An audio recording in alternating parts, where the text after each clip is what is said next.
Ouf! Ah, ça y est. C'est parti. Donc là, ça commence. Oui. Parfait. Alors, donc, un petit préambule. Dans cette pièce où nous sommes, il y a 4 informaticiens, donc une informaticienne, et vous êtes, j'imagine, intéressé par ce qu'on appelle l'intelligence artificielle. Voilà, d'accord. Ou, si vous voulez, la simulation de la cognition. Ah, déjà, on pourrait se demander si c'est la même chose. Mais... C'est plus des modèles statistiques, simulation cognitive. Ah oui, la Ouais. simulation cognitive, c'est plus des modèles Non, je statistiques. dis juste l'intelligence artificielle, c'est plus des modèles statistiques. Là. Oui, en général, tu veux dire dans la pratique, oui, Mhm. c'est des modèles statistiques, effectivement. Enfin, aussi du raisonnement automatique. En général, une combinaison des deux. Ouais. C'est ça. Ce serait plus large, l'intelligence artificielle, peut-être. Hum. Cognitif, c'est vraiment notre cognitive à nous, tandis qu'intelligence artificielle, c'est peut-être d'autres formes d'intelligence. Oui, alors par exemple, on pourrait dire tout ce qui est calcul neuronal, deep learning, etc. C'est pas forcément de l'intelligence humaine, Non. parce que les êtres humains ne sont pas les seuls à avoir des neurones. Tous les animaux en ont. En particulier tout ce qui est reconnaissance de forme, visuelle, auditif, etc. Et même ou olfactif ou autre, les animaux eux-mêmes, la plupart certains animaux sont bien meilleurs que nous là-dedans. Ouais. Donc, mais évidemment, comme nous sommes des animaux, on a bien entendu toutes ces capacités qui sont fondées sur le fonctionnement du cerveau.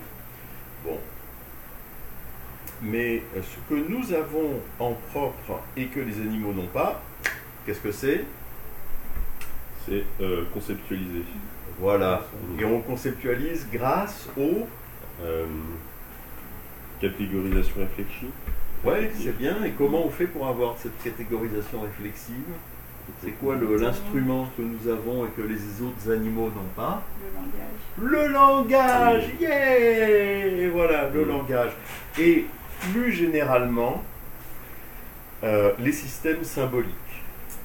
D'accord? Alors, parce que le langage, enfin, les langues, on va dire, sont des systèmes symboliques. Mais, par exemple, les systèmes musicaux sont des systèmes symboliques. Ah, c'est bon, ça. Comment tu as fait pour imprimer en blanc, ça? J'ai changé la couleur. Ah, bravo. Donc, les systèmes symboliques, alors les systèmes musicaux, les systèmes de représentation visuelle, comment tu fabriques des images. Par exemple, je sais pas moi, les Égyptiens de l'Antiquité, ils fabriquaient tous pendant 3000 ans, ils ont fabriqué leurs images de la même façon. Ou les Indiens de la côte ouest, ils fabriquent tous leurs images de la même manière. Je ne sais pas si vous voyez leur totem, leur représentation visuelle, etc. Bon. Il y a aussi des systèmes symboliques de type,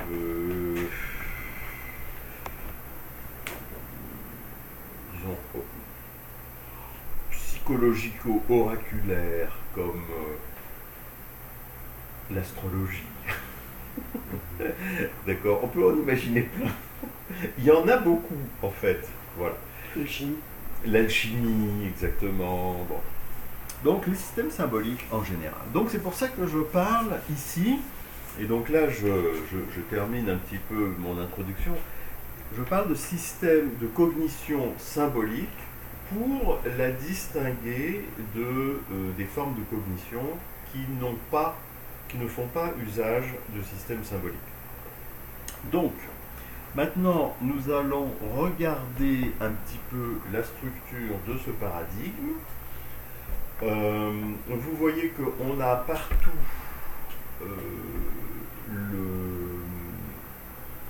en substance le petit s.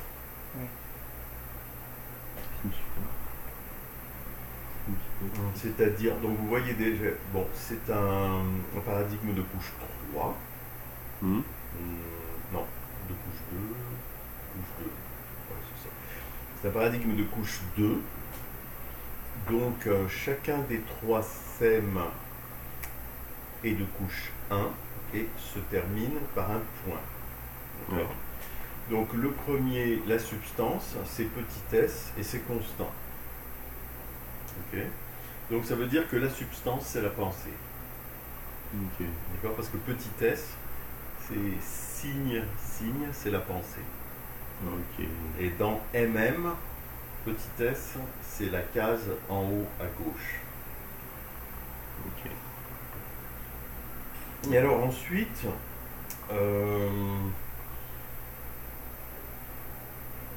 vous voyez en attribut, mais bon, donc ici c'est en rangée, vous avez wo, wa, wu, oui, donc une structure en 4, d'accord, une dialectique de 4, qui ici est utilisée pour indiquer des niveaux successifs de complexité. Le niveau de complexité élémentaire, c'est celui qui est le plus bas dans le tableau, il correspond à Wé. Et le niveau de complexité le plus élevé, c'est celui qui est le plus haut, c'est la rangée la plus haute, et ça correspond à Wo. D'accord. Donc ici, Wé, Wu, Wa, Wo, il ne va pas y avoir de relation étymologique, hein, parce que c'est juste utilisé pour le fait qu'il y en a 4. En revanche, pour les 5 rangées, oui, il y a une relation étymologique, donc là c'est le mode si vous voulez, et vous remarquez que donc en mode on a F, donc c'est une dialectique à 5, et ici, c'est virtuel, actuel, signe, être, chose. Alors, on va commencer tranquillement par le premier niveau de complexité, qui est celui d'un système de symboles. Alors, on va commencer par regarder virtuel, actuel. Donc, virtuel, c'est les signifiés de ce système de symboles. Donc évidemment, on prend toujours comme exemple de base pour les systèmes symboliques les langues. Et en actuel, on a les signifiants. Donc maintenant, je pense que c'est une distinction qui vous est familière. Hein, mais enfin, je le rappelle. Vous avez le mot, bon, par exemple le son lunette, et vous avez, donc ça c'est le signifiant, et puis vous avez ce que ce signifiant représente, ou signifie, ou le concept auquel il fait allusion, ou le, voilà, et qui est cette comment on appelle ça, une prothèse visuelle que l'on pose sur le nez et qui est très très utile quand on est myope. Voilà. Alors, donc, signifiant, signifié. Alors après, j'arrive à la case suivante, le code symbolique. Alors, le code symbolique, au fond, c'est ce qui construit la relation entre les signifiants et les signifiés. Ce qui dit que tel signifié correspond à tel signifiant. Parce que c'est beau d'avoir une liste de signifiés et une liste de signifiants. Il faut avoir la correspondance. Et en général, dans les systèmes symboliques, c'est quasiment jamais une correspondance qu'on va observer ou mettre en œuvre un à un. C'est toujours des systèmes de signifiants et des systèmes de signifiés. Alors, exemple de système de signifiants, des phonèmes. D'accord ? Un ensemble de phonèmes et une certaine façon de combiner ces phonèmes. D'accord ? Par exemple, en arabe, il y a un certain nombre de phonèmes et une façon de les combiner. Mais en français, c'est pas les mêmes phonèmes. D'accord ? Il y a des phonèmes qui tout simplement n'existent pas. Donc, un système symbolique, c'est pas genre à tel signifiant, je fais correspondre ce signifié, à tel autre signifiant, je fais correspondre tel. Non, c'est un système de signifiants et un système de signifiés. Et qu'est-ce que c'est alors, le système de signifiants, vous avez compris, d'accord ? C'est les éléments qu'on va utiliser pour construire les signifiants et le système organisateur de ces signifiants. Mais pour les signifiés, c'est pareil. En général, les signifiés sont organisés en paradigme, justement, d'accord, du genre les paradigmes des couleurs, le paradigme du temps qu'il fait, ou etc. Bon, je sais pas, par exemple, si vous regardez la météo, vous allez voir, il y a des petits nuages, il y a des petits nuages avec un petit soleil, il y a des petits nuages avec les gouttes de pluie, vous voyez ce que je veux dire ? Donc il y a une espèce de façon de classer les signifiés, et puis on leur fait correspondre des signifiants. D'accord ? Donc là, j'ai pris un exemple d'icônes qui sont utilisées dans les émissions de météo à la télé, quoi. Mais en fait, la plupart des signifiés sont organisés aussi en système. Et alors, le code symbolique, c'est celui qui met en relation le système des signifiants et le système des signifiés. C'est pas juste, là j'insiste vraiment beaucoup là-dessus parce qu'il y a énormément de gens qui ne comprennent pas ça. Bon. Alors, donc c'est quelque chose de relativement complexe. Maintenant, si on veut regarder un système symbolique, la façon dont il fonctionne, donc il y a un aspect purement, disons, logiciel, celui que je viens de décrire maintenant, mais il y a un aspect matériel qui est très important à mon avis et qui est souvent négligé. C'est le support des symboles, en fait des signifiants, puisque le signifié, on ne peut pas l'inscrire sur quelque chose, mais évidemment, le signifié est associé au signifiant. Bon. Alors, par exemple, si vous n'avez pas de système d'écriture, la plupart de vos signes linguistiques, ils vont être verbaux, ils vont être, disons, ça va être des sons, et vous n'allez pas pouvoir les conserver, par exemple. Ça fait déjà une grande différence entre un support, on va dire, atmosphérique, et un support solide. Maintenant, parmi les supports solides, si vous avez des tablettes d'argile et si vous avez des papyrus, vous comprenez tout de suite que c'est beaucoup plus facile à transporter des papyrus que des tablettes d'argile. Bon, parce que les papyrus, c'est plus léger. Et en plus, peut-être même que ça résiste mieux. Quand c'est des tablettes d'argile, ça se casse. Le papyrus, ça peut se déchirer, ça peut brûler aussi. Il y a toujours des problèmes. Mais enfin, il y a question du support. Bon, après, une fois que tu inventes le papier, ça va beaucoup mieux.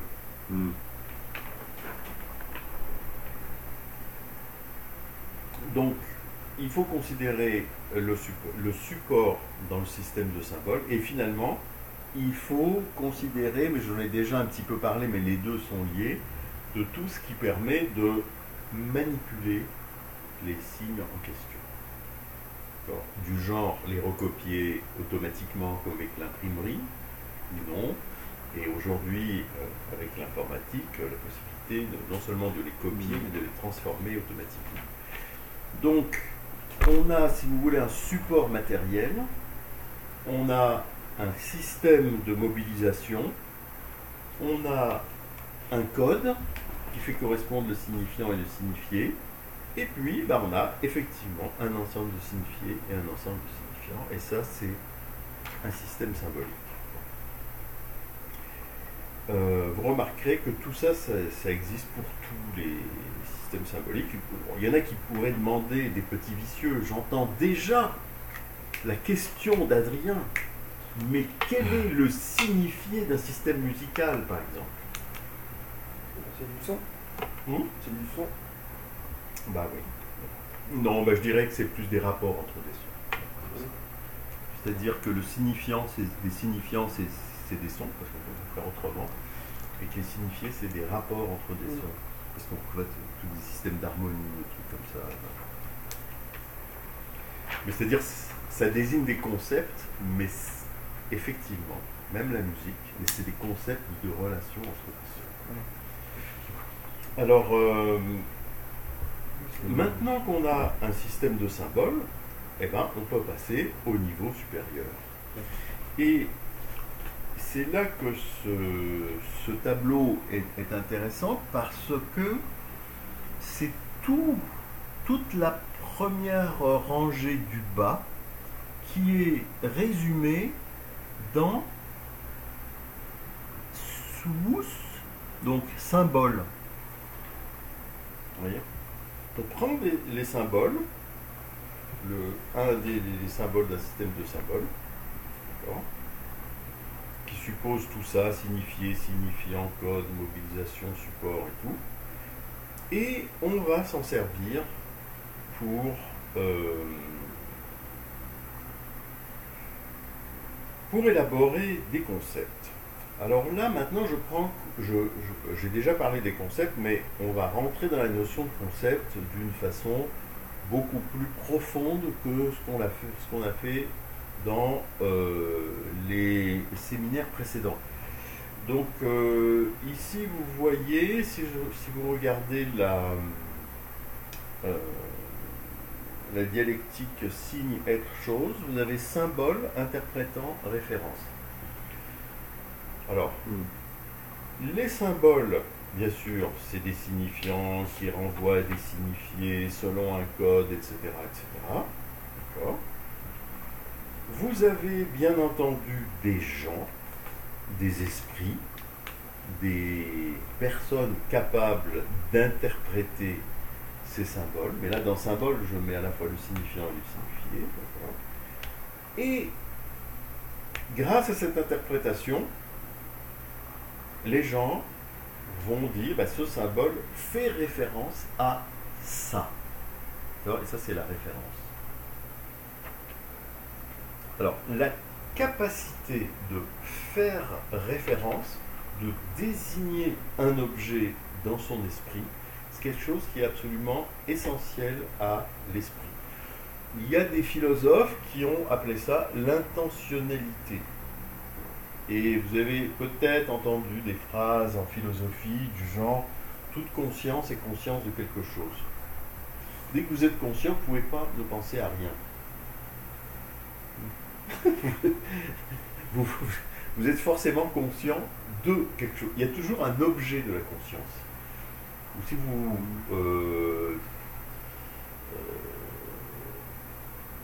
alors, ce qui est intéressant, c'est que cet objet de la conscience, il peut être interne à la conscience. Voilà, je suis en train de penser à quelque chose, ou d'imaginer quelque chose. Je sais que tout ça, c'est, entre guillemets, dans ma tête, bien que ce ne soit pas dans ma tête, parce que dans ma tête, il y a une espèce de matière grise et humide, un petit peu dégoûtante, pleine de sang, de molécules, etc. Donc, et quand je dis dans ma tête, je veux dire dans mon esprit, bien entendu. Mais je peux aussi penser à cette cafetière qui est là derrière Louis. Alors donc je désigne quelque chose qui est absolument à l'extérieur de mon esprit, mais d'un autre côté, évidemment, c'est à l'intérieur de mon esprit que je désigne cette cafetière. D'accord ? Donc cette capacité de pointer vers quelque chose, c'est quelque chose d'essentiel à l'esprit. C'est pour ça que, vous voyez, la notion de conceptualisation, elle implique la notion de référence.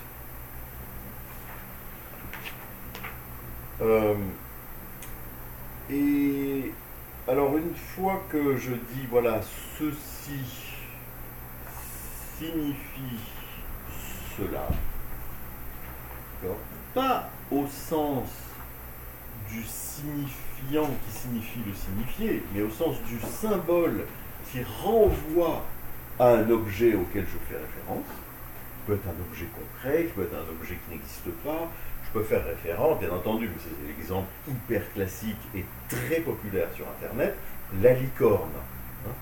cas classique, on sait que les licornes n'existent pas, ça ne nous empêche pas d'en faire un objet de référence, d'en parler, de raconter des histoires de licornes, etc. Donc c'est pas une question de réalisme ou de pas réalisme, d'accord? C'est un objet de la pensée, voilà, c'est tout. Bon. Mais remarquez bien une chose, c'est que quand je parle de licorne, donc il y a évidemment le mot licorne, donc le symbole avec tout qui vient du français, etc. Bon, les interprétants, c'est nous, la référence, voilà, on se représente un animal fabuleux, hein. Mais tout ça n'a de sens que parce que nous savons qu'une licorne, c'est un genre de cheval avec une corne sur le front. D'accord? Donc, en fait, est-ce que tu peux savoir ce que c'est qu'une licorne si tu ne sais pas ce que c'est qu'un cheval? Est-ce que tu peux savoir ce que c'est qu'une licorne si tu n'as jamais vu la tapisserie de la dame à la licorne au musée de Cluny à Paris? Il y a une tapisserie avec une licorne? La dame à la licorne.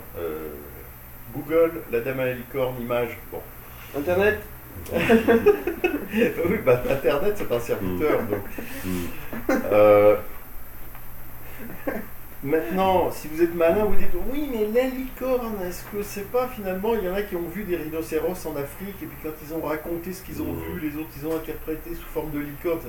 Donc, licorne, et puis évidemment, les contes de fées, etc., etc.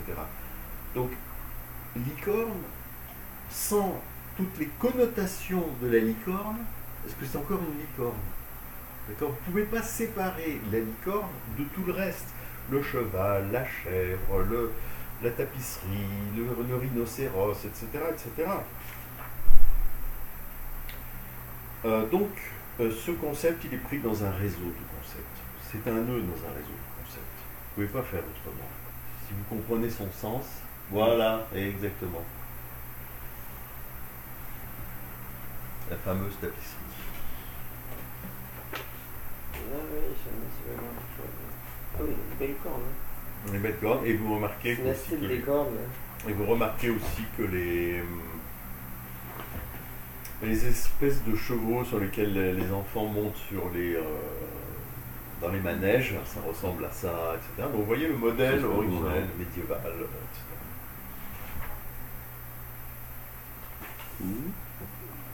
Et alors, pour saisir ce système de relations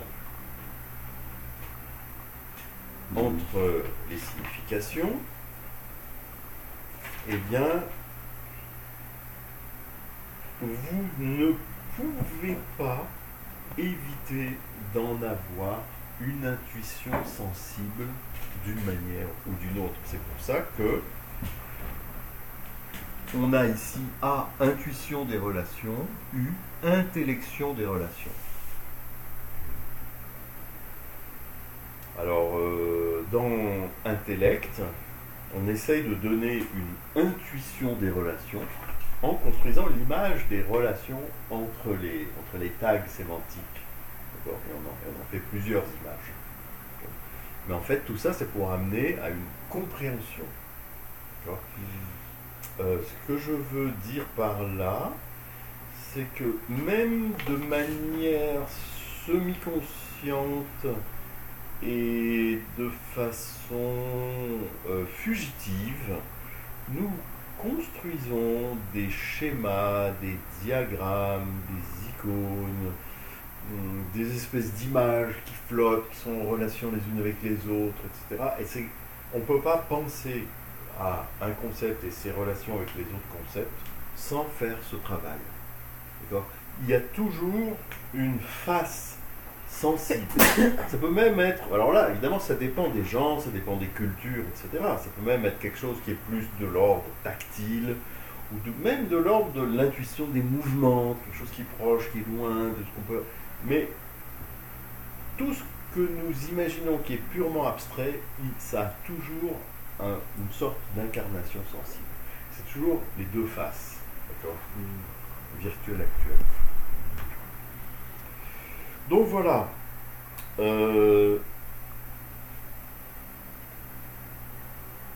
Alors ça, j'ai décrit les choses au niveau personnel. Mais il faut aussi être capable de les appréhender au niveau collectif, au niveau culturel. Parce que la manière, bon déjà, comme vous avez bien compris, les systèmes symboliques, ils sont très différents au cours de l'évolution historique, et en particulier les systèmes de support et de mobilisation des signes. Et quand les systèmes de support et de mobilisation des signes évoluent, ben, tout naturellement, les codes vont évoluer aussi. Il y a toute une histoire des codes. Les codes mathématiques, les codes informatiques, etc. Il y a des choses qui n'existaient pas il y a 5000 ans et qui existent aujourd'hui. D'accord ? Et qui sont dues notamment à l'évolution des techniques. Mais alors maintenant, sur la façon de se représenter les concepts et leurs relations, là aussi, il y a toute une évolution historique.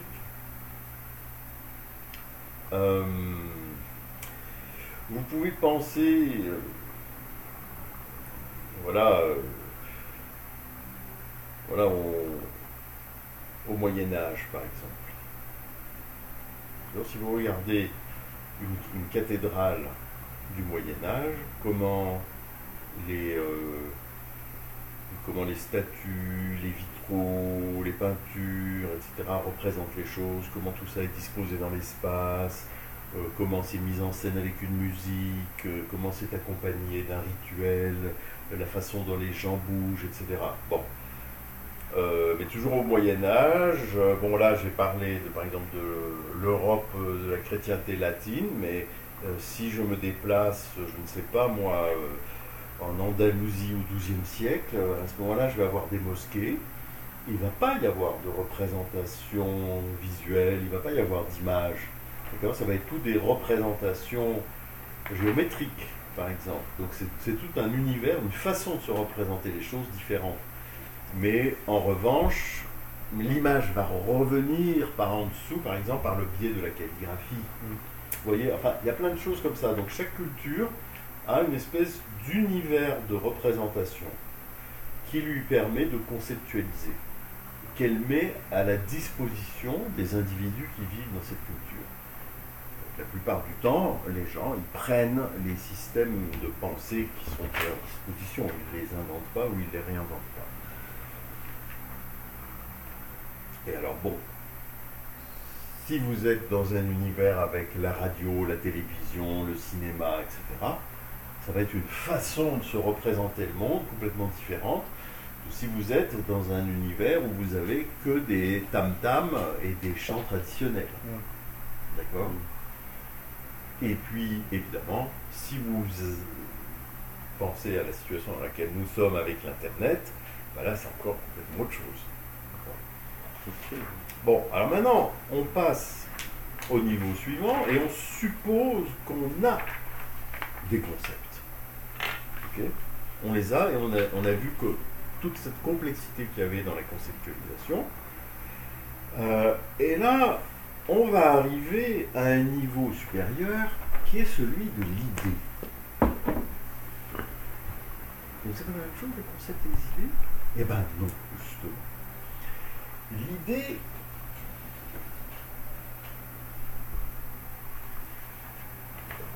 L'idée, elle va avoir quelque chose de beaucoup plus charnu, j'allais dire presque de beaucoup plus charnel que le concept.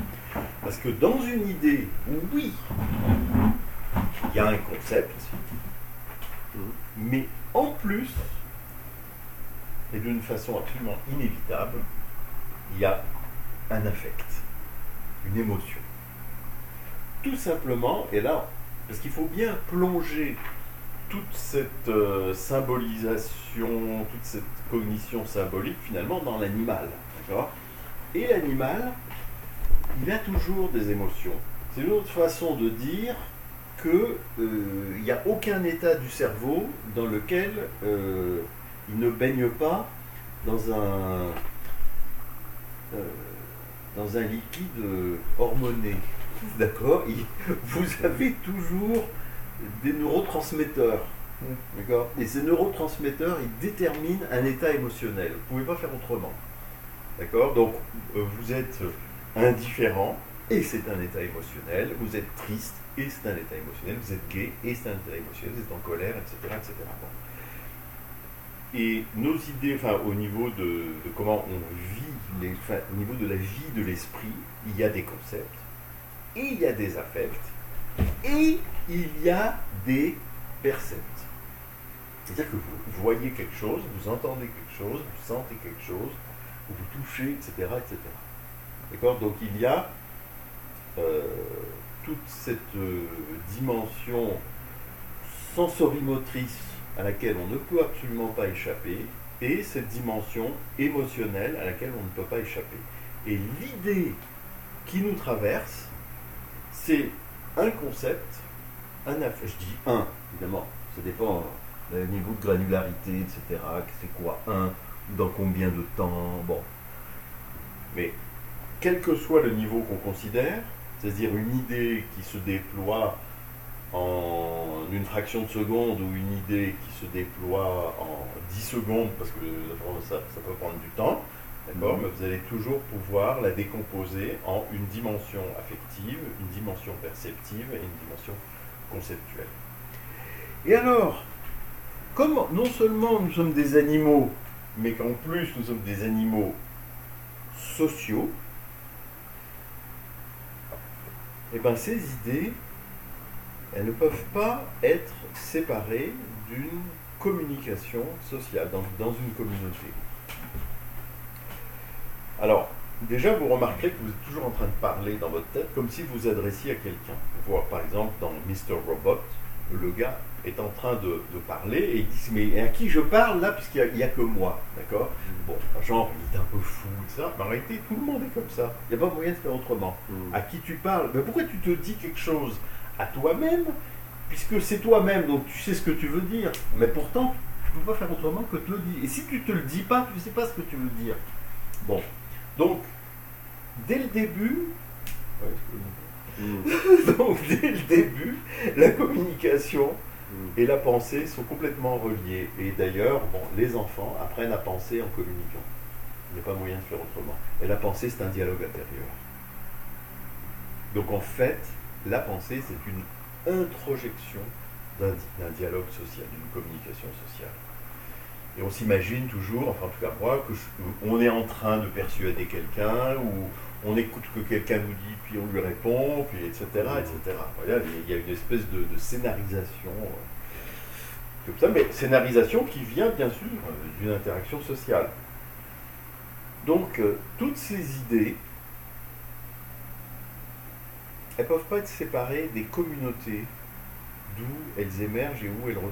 Elles s'échangent à l'intérieur d'une communauté, même quand on est seulement dans sa tête. Et de toute façon, quand c'est seulement dans ta tête, entre guillemets, à un moment donné, tu finis par le dire. Ou par l'écrire, ou par faire quelque chose qui porte un message que les autres vont recevoir, etc. Et nous-mêmes, on est sans arrêt affectés par les idées des autres. Et pas seulement par leurs concepts, mais aussi par leurs émotions, bien sûr. Alors, là je parle des communautés, des dialogues, de la communication, etc. Donc ça c'est l'aspect actuel, mais toutes ces communautés, elles ont des règles de fonctionnement social. Bon, je vais prendre un exemple complètement stupide. Bon là maintenant, si vous m'interrompez pour me poser une question, ça va certainement pas être pour me dire mais je crois que j'ai des champignons entre les orteils là. Non, parce que ça, vous savez que c'est le genre de choses que vous allez dire chez le médecin et pas dans un séminaire de philosophie. Dans un séminaire de philosophie, vous allez poser une question, oui, mais le rapport entre l'idée, le concept, etc. Donc, il y a des règles, il y a des jeux de langage, il y a des contextes, d'accord, dans lesquels ce type d'interaction va avoir lieu, et d'autres contextes dans lesquels d'autres types d'interactions vont avoir lieu.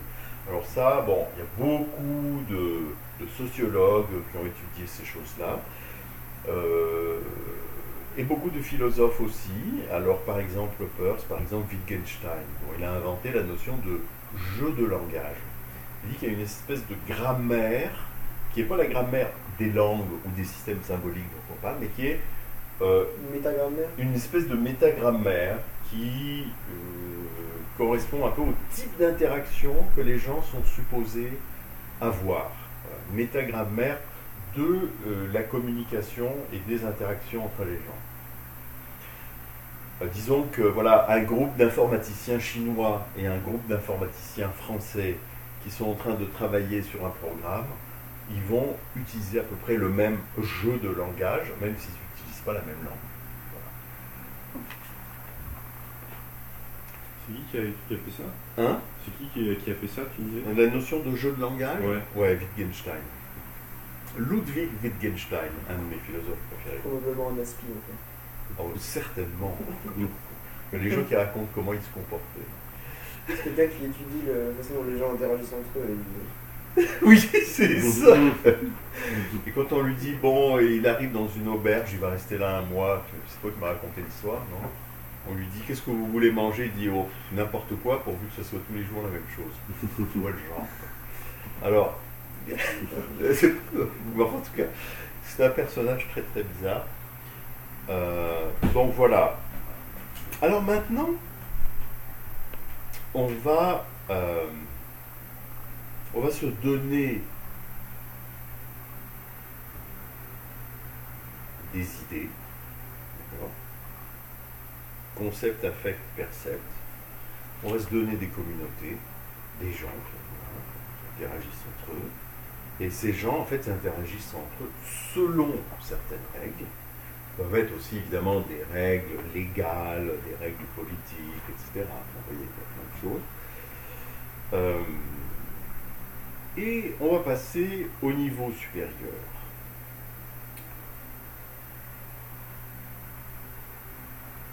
Et là, on va vraiment arriver, si vous voulez, à l'intellect, enfin à l'intelligence réflexive. Alors, si l'intelligence est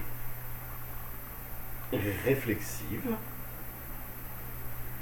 ça veut dire qu'elle est capable de faire référence à elle-même. D'accord? Il y a un mot qui s'appelle l'autoréférence, la référence à soi-même. Il y a un côté circulaire. Je fais référence à moi-même. Et là, on a un esprit qui fait référence à lui-même. Et cet esprit, qu'est-ce que c'est? Eh bien, c'est un écosystème d'idées. Bon, si vous regardez votre propre esprit, qu'est-ce que vous allez voir? Bon, d'abord, est-ce que vous pouvez... C'est très difficile. Bon, vous n'allez pas pouvoir le voir visuellement, ni l'entendre, etc. Ok, donc ça, c'est déjà très énervant. Pourtant, vous avez quand même l'intuition que vous êtes capable de vous regarder aller, quoi. Bon. Vous allez avoir une succession de concepts, vous allez avoir une succession d'affects, et vous allez avoir une succession de percepts, tous ensemble. Et évidemment, cette succession, elle va raconter une histoire. C'est pas juste une succession aléatoire.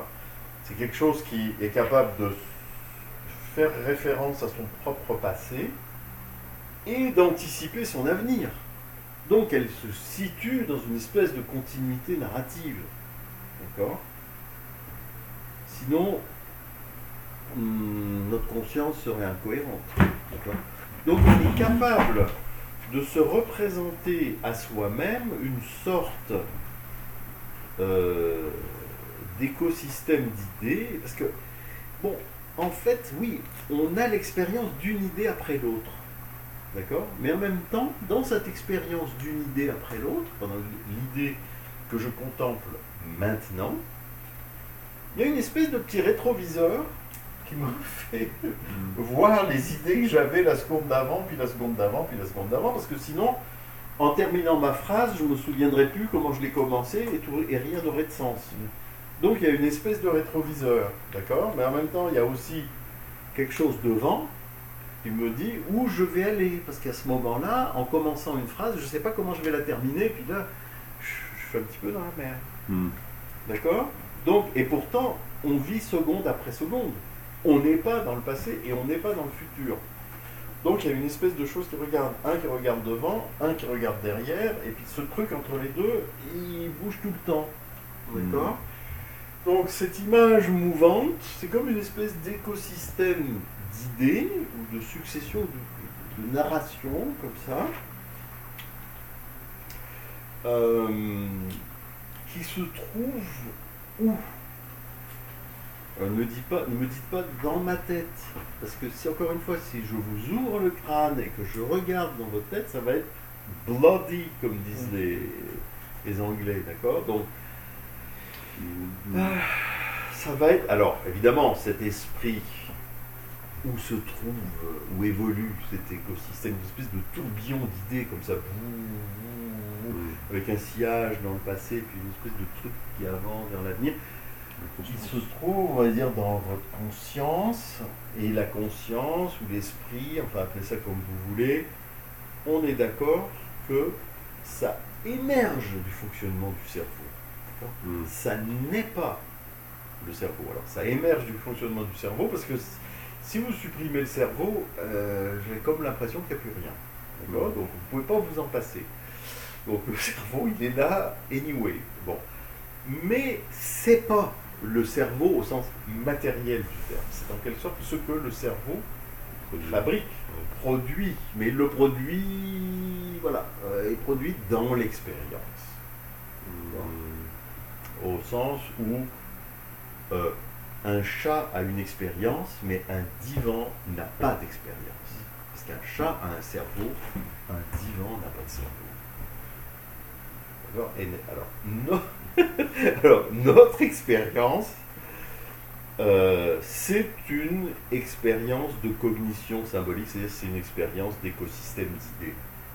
On est capable de raconter des histoires, on est capable de dialoguer, on est capable de faire référence à des règles, on est capable de dire qu'est-ce que tu vas faire dans 3 semaines, ce qu'aucun animal n'est capable de faire. Donc, il y a une espèce de continuum de conscience, qui est une espèce de vide, quelque chose de neutre, quelque chose d'une espèce de vide vaguement lumineux, vaguement phosphorescent, et là-dedans émergent des idées qui sont en relation avec les autres, qui évoluent, etc. Voilà, le système d'idées. Vous pouvez penser bien sûr à une conscience individuelle, vous pouvez même imaginer une intelligence collective comme ça. Si vous considérez l'union de tous les écosystèmes, parce que en fait les gens communiquent entre eux, et les idées sont très très contagieuses. Genre par exemple, ouais, on va voter pour Trump. Bon, alors, cette idée-là, pas une idée qui émerge comme ça dans la tête d'un individu américain. Non, il y en a des millions qui ont la même idée. Vous voyez, ça traverse.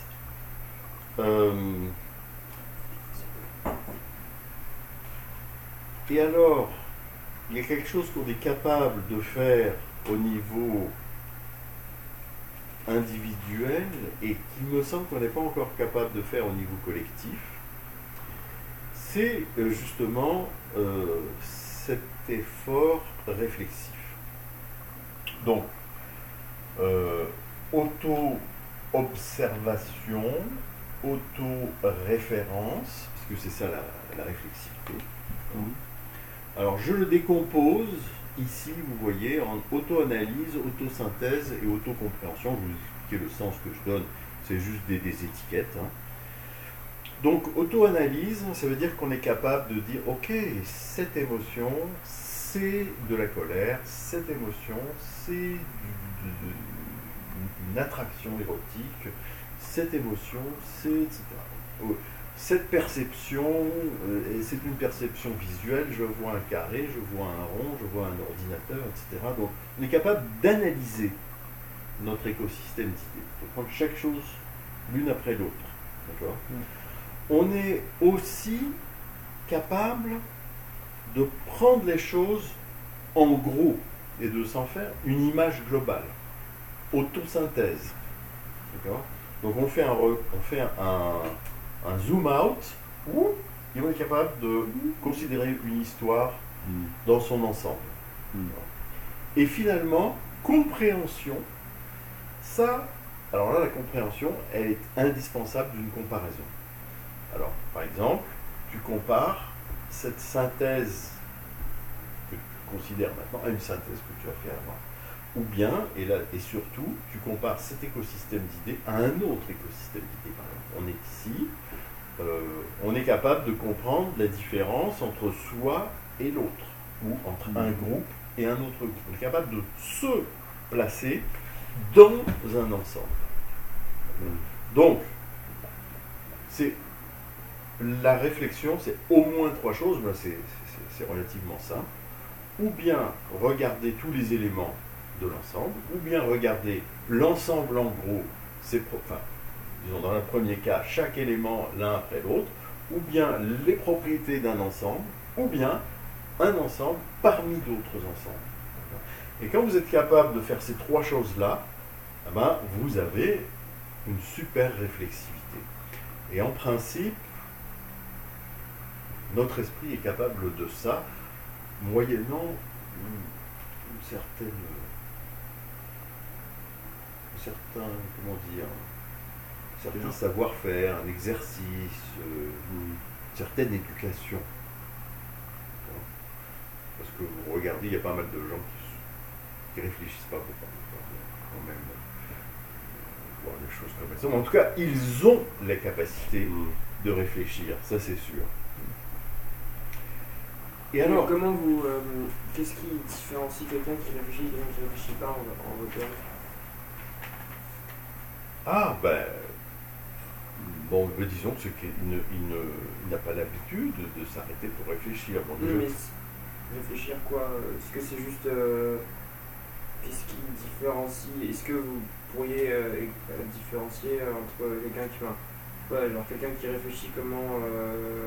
C'est quoi quelqu'un qui réfléchit quoi? S'arrêter pour réfléchir, c'est s'arrêter pour faire quoi? C'est quoi la borne de base de réfléchir? Bon, d'abord, d'une certaine façon, étant des êtres humains, on ne peut pas ne pas réfléchir. C'est-à-dire, tout le monde fait référence à soi, tout le monde a une conscience de ce qu'il est en train de penser, etc. Bon. Enfin, dès que tu es capable de dire je ou nous, bon, il y a déjà une réflexion. D'accord ? Donc là, maintenant, on est en train de parler de degrés et pas de capacité absolue. D'accord ? Tout le monde est réflexif. Voilà. Ça, c'est déjà la base. Mais maintenant, il y a un entraînement à la réflexion qui consiste à non pas être toujours pris dans le cours d'une action et à toujours poursuivre un objectif, être dans une espèce de fil narratif qui ne s'arrête jamais, mais on s'arrête et puis on commence à dire ok, analysons un petit peu, synthétisons un petit peu, essayons de comprendre. C'est-à-dire quels sont les éléments de ma manière de penser ou de ma pensée, à quoi ça ressemble et comment je peux comparer ça avec moi avant ou moi dans le futur ou moi dans ce groupe, comment pensent les autres ou par rapport, vous voyez ce que je veux dire, une espèce de pas en arrière, enfin de réflexion qui n'est plus une réflexion spontanée et inévitable du fait qu'on est des êtres humains et qu'on manipule des systèmes symboliques, mais un certain entraînement à la réflexion. Alors, je dirais par exemple, le simple fait d'aller à l'école est déjà un genre d'entraînement à la réflexion. Parce que vous êtes bon, voilà, vous utilisez des méthodes, vous ne plongez pas tout de suite dans la résolution d'un problème, vous réfléchissez avant. Vous voyez ce que je veux dire, vous regardez ce que les autres font, voilà, il y a tout un système on apprend, il y a un entraînement. Alors après, il y a tout un tas de techniques spirituelles qui permettent de faire ça, genre la méditation.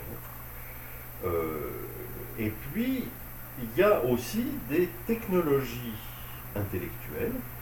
Bon, par exemple, je ne sais pas moi, je suis une petite entreprise, et puis j'ai jamais fait de budget de ma vie, et simplement, de temps en temps, il y a mon banquier qui m'appelle et qui me dit « Ah, vous n'avez plus d'argent à votre compte, d'accord ?» Bon, ben là, absence de réflexion. Maintenant, si je fais un budget, je dis quelles sont mes rentrées, quelles sont mes dépenses, etc., comment je dois faire. Donc, je mets ça en face de moi, j'ai une feuille Excel, donc il y a des techniques, il y a des méthodes pour réfléchir. Bon, là, je prends un exemple très simple parce que c'est le budget, d'accord? Mais sur plein d'autres choses, il y aurait, si vous faites de la gestion des connaissances dans une entreprise, vous n'allez pas seulement réfléchir à des flux monétaires, vous allez réfléchir à d'où viennent les connaissances, comment elles risquent de disparaître, lesquelles est-ce que je devrais développer, etc. Ou si vous pouvez aussi réfléchir à votre apprentissage. Vous voyez, il y a plein de choses, et ça, il y a des méthodes pour le faire. Alors, moi, une des grandes ambitions de cette application qu'on est en train de développer, Intellect, c'est d'aider les gens à réfléchir. Non seulement à un niveau personnel, mais aussi à un niveau collectif. Et notamment pour faire de la gestion des connaissances, ou de l'accompagnement d'apprentissage, ou vous voyez ce genre de choses. Parce que si on réussit à mettre des fonctionnements inconscients ou implicites devant soi, les rendre explicites, les symboliser, les schématiser, etc., on augmente la réflexivité. C'est ça le... Et en augmentant la réflexivité, on devient plus smart.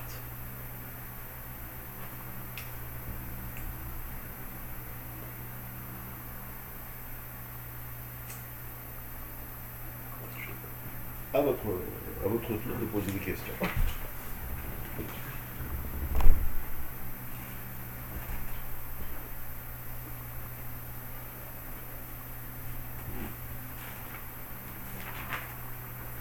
Là, c'est juste sur le coup de la métagrammaire.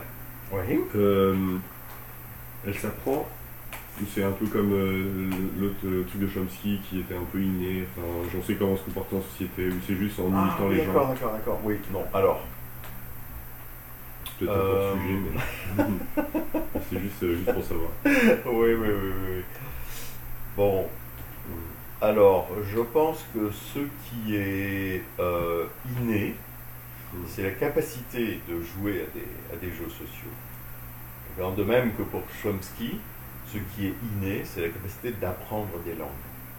En revanche, les langues sont conventionnelles. Et il y a un très grand nombre de langues qui ont des systèmes de signifiés, des systèmes de signifiants très différents, etc. Par contre, c'est toujours la même chose, c'est que, bon, vous allez avoir des noms et des verbes, vous allez faire des phrases, etc. Bon, ça c'est commun à toutes les langues. Mais après, tout le reste, c'est différent selon les cultures.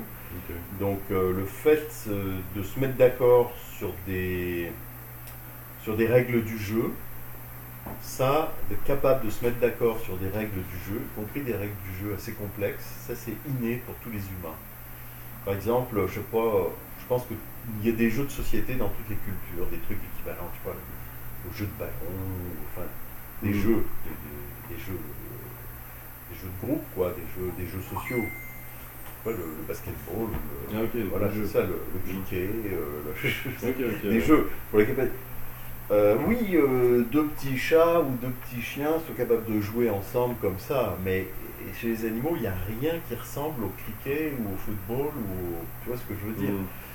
Donc les vrais jeux, d'accord, si j'ose dire, ça existe absolument dans toutes les cultures humaines, et il y a plein de jeux différents, et les gens en inventent tout le temps des nouveaux.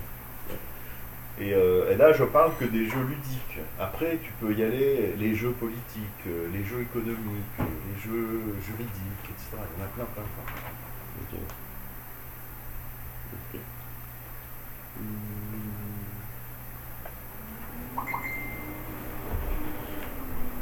Dans le truc de l'écosystème d'idées, là, tu sais que le sort de petit chariot qui avance dans la tête, là, où il y a une file de pensée courante, on sait comment on va finir sa phrase. Enfin, on imagine quand même, on a une idée où on va, et on sait un peu ce qu'on a dit avant quand même pour savoir ce qu'on construit.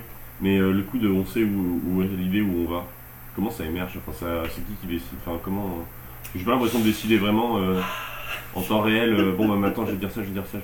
C'est ça. Et ce qui est vraiment étrange, c'est que la plupart du temps, on découvre ce qu'on est en train de dire. Ouais. C'est-à-dire que pense pas quelque chose. Parce qu'on pourrait dire, ok, d'abord on pense à quelque chose et ensuite on le dit. Mais en fait, c'est comme une manière de reculer pour mieux sauter, parce que quand tu penses pas à ce que tu vas penser avant de le penser, tu le penses directement. Et comme penser, c'est comme parler dans sa tête, bah voilà. Donc,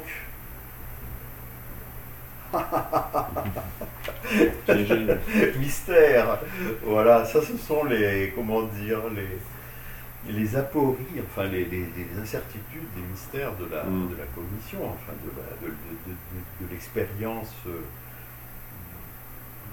de l'expérience intelligente. C'est très très mystérieux. On ne décide pas de penser quelque chose, on le pense.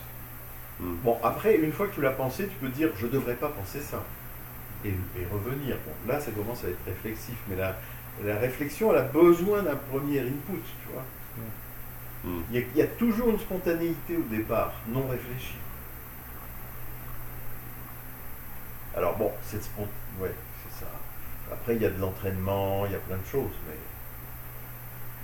il y a beaucoup à cultiver et à entraîner dans la pensée. Ouais, ça a l'air d'être un truc plus d'entraînement que volontaire. Ouais. On dirait que c'est plus des réflexes un peu. Ouais.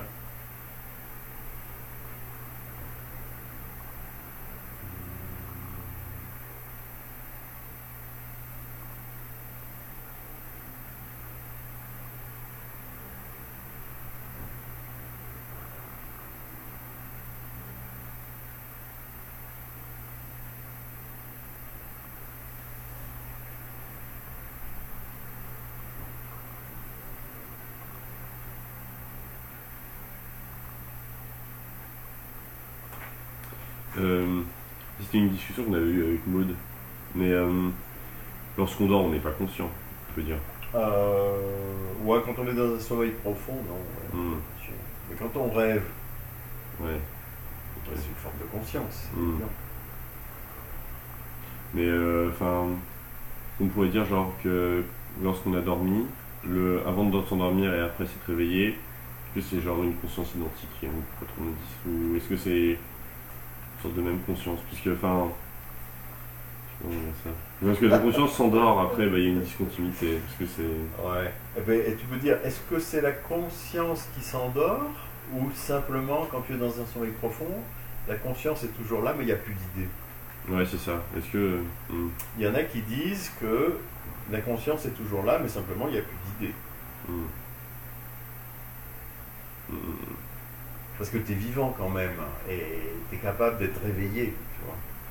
Donc il y a une certaine sensibilité qui est toujours là malgré tout.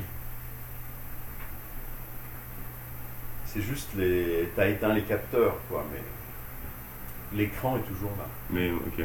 Et du coup, c'est quoi qui définit une conscience du coup? Parce qu'il est possible d'avoir une conscience sans idée. C'est quoi qui définit un peu la conscience? Alors c'est possible d'avoir une conscience sans idée. Ouais, je pense que oui. Bah, déjà, quand le sommeil profond ou des états de méditation particulièrement paisibles. Ok.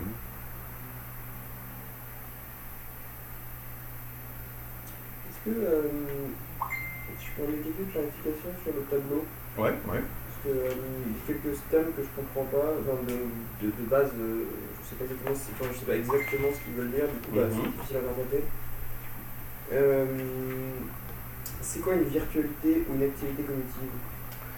Voilà, alors disons qu'il fallait que je mette un descripteur dans ces colonnes et dans ces rangées. Alors les rangées c'est relativement facile, mais virtuel, je l'avais déjà, actuel, signe, être, chose, donc j'ai simplement pris mes 5 primitives et j'ai rajouté cognitif parce que ces primitives sont utilisées dans un contexte d'analyse de la cognition.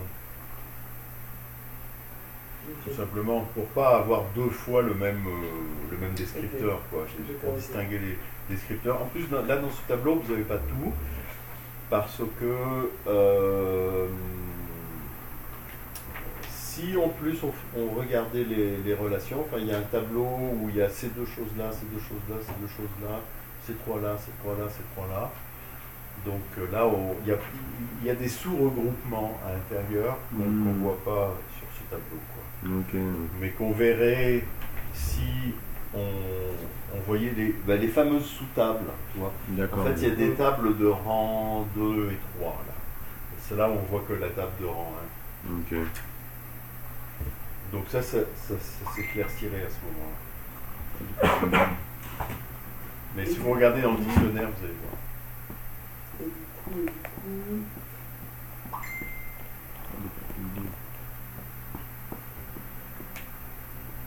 ce que j'essaie de comprendre la table en fait. Voilà, mais justement, alors dans ce cas-là, ça serait bien d'aller regarder les Parce que du coup, sous-tables. un jeu de langage.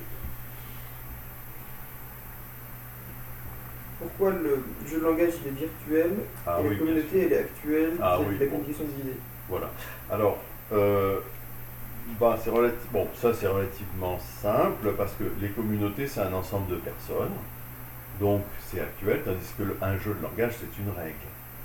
Donc, si tu as une communauté qui joue à tel jeu, tu comprends bien que l'équipe de foot et les règles du football sont deux choses différentes, mais qu'en même temps, elles sont reliées. Donc, l'aspect virtuel, c'est les règles du foot. Et l'aspect actuel, c'est l'équipe de foot.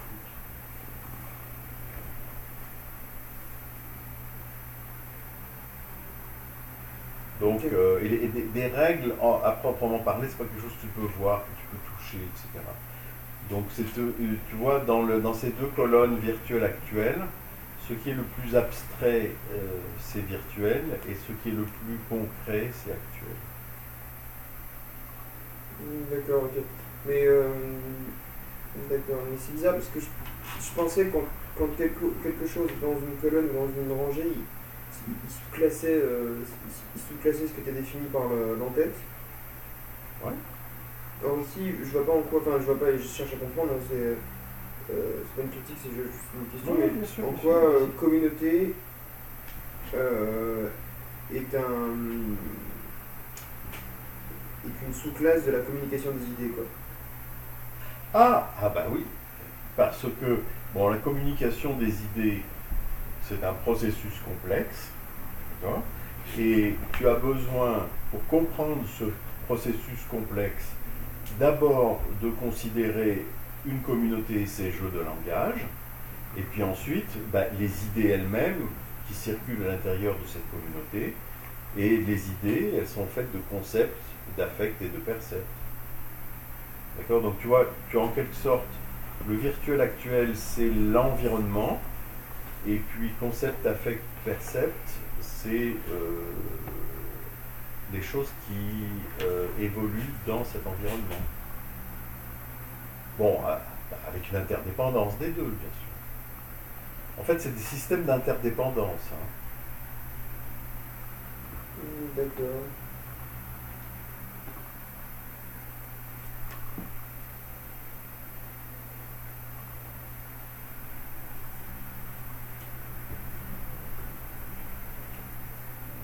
Si je regarde la définition.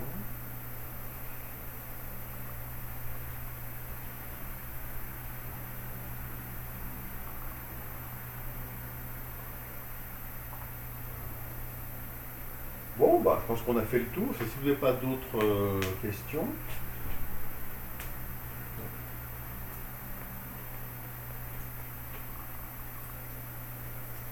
Question ? Question Alice. Bon je vais sur par espace. Voilà. Fin de la retransmission.